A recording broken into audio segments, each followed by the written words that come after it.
Hello friends, welcome to Shaz kitchen. So இதுவும் பார்த்திங்கன்னா போன வீக்கில் ஒரு நாள் எடுத்த விலாக் தான். ஊருக்கெலாம் போயிட்டு வந்ததுக்கப்புறமா பார்த்திங்கன்னா மறுநாள் வந்து காய்கறி வாங்கிட்டு வந்திருந்தோம். பேக்லேயே இருந்துச்சு. ஸோ எல்லாமே வந்து ஃப்ரெஷ்ஷான காய்கறி தான்.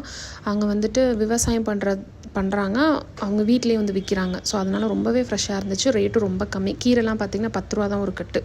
ஸோ அதெல்லாம் வாங்கிட்டு வந்துருந்தோம். அதெல்லாம் எடுத்து பேக்லேருந்து வெளியிலலாம் வச்சுட்டு பிரேக்ஃபாஸ்ட் பார்த்திங்கன்னா ரொம்ப சிம்பிளாக ஃப்ரெஞ்ச் டோஸ்ட் தான் ரெடி பண்ணியிருந்தேன். ஏன்னா வந்துட்டு ரொம்ப டயர்டாக இருந்து ரொம்ப லேட் ஆகிடுச்சு வரதுக்கு.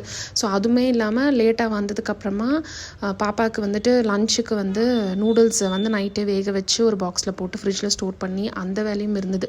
ஸோ அதெல்லாம் முடிச்சுட்டு மார்னிங் பிரேக்ஃபாஸ்ட்லாம் சாப்பிட்டுட்டு டீலாம் போட்டு குடிச்சிட்டு அதுக்கப்புறமா வந்து பாப்பாவுக்கு லஞ்ச் பார்த்திங்க அப்படின்னா நூடுல்ஸ் தான் ரெடி பண்ணலான்னு சொல்லிட்டு ஒரு பேனில் எண்ணெய் விட்டு பூண்டு அப்புறம் வந்துட்டு பெரிய வெங்காயம் நீல வாக்கில் கட் பண்ணியிருந்தேன். அது வதக்குனதுக்கப்புறமா கேரட்டு அப்புறம் வந்துட்டு கோஸ் அப்புறம் கேப்சிகம் இதுதான் வந்து சும்மா ஒரு ஒன்று கட் பண்ணி வச்சுருந்தேன். ஸோ அதையும் வந்துட்டு நம்ம இந்த வெங்காயம் வதங்கினதுக்கப்புறமா சேர்த்துட்டு நல்லா மிக்ஸ் பண்ணிவிட்டு காய் வந்து நல்லா வதக்கிக்க போகிறேன். நான் வந்து ஃபாஸ்ட் ஃபுட் ஸ்டைலெல்லாம் பண்ணவே இல்லை. அதனால் வந்துட்டு இந்த 80% வேகணும் அந்த மாதிரி கான்செப்ட்லாம் இல்லை, ஃபுல்லாக வேகணும். அதனால் பார்த்திங்கன்னா நல்லா வதக்கிட்டு உப்பையும் போட்டு நல்லா வதக்கி எடுத்துக்கிறேன். ஸோ இதில் வந்து சைடில் வந்து இதை ஒதுக்கிட்டு ஒரே ஒரு முட்டை, ஸோ பாப்பாவுக்கு மட்டும் அப்படின்றதுனால ஒரே ஒரு முட்டை போட்டுட்டு அதை நல்லா வந்துட்டு வரட்டிக்கலாம். ஸோ அதை வரட்டிட்டு நல்லா மிக்ஸ் பண்ணி எடுத்துடலாம் அப்படின்னு சொல்லிட்டு அதை தான் பண்ணிகிட்டு இருந்தேன்.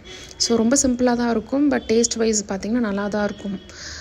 நல்லா மிக்ஸ் பண்ணிவிட்டு அதுக்கப்புறமா வந்துட்டு நான் வந்து சில்லி பவுடர் வந்து ஒரு 1/2 ஸ்பூன் தான் வந்து சேர்த்துருந்தேன். அப்புறம் கரம் மசாலா ஒரு பிஞ்ச் ஆஃப் கரம் மசாலா, அப்புறம் வந்து டொமேட்டோ கெச்சப் இருக்கு இல்லையா, அதை வந்து அந்த ஒரு பேக்கெட்டு வச்சுருந்தேன். அதையும் சேர்த்துட்டு நல்லா மிக்ஸ் பண்ணிவிட்டு அதுக்கப்புறமா பார்த்திங்க அப்படின்னா வேக வச்சுருந்த நூடுல்ஸ் இருக்குது இல்லையா, ஸோ அதை வந்து போட்டு நல்லா மிக்ஸ் பண்ணி எடுத்துடலாம்.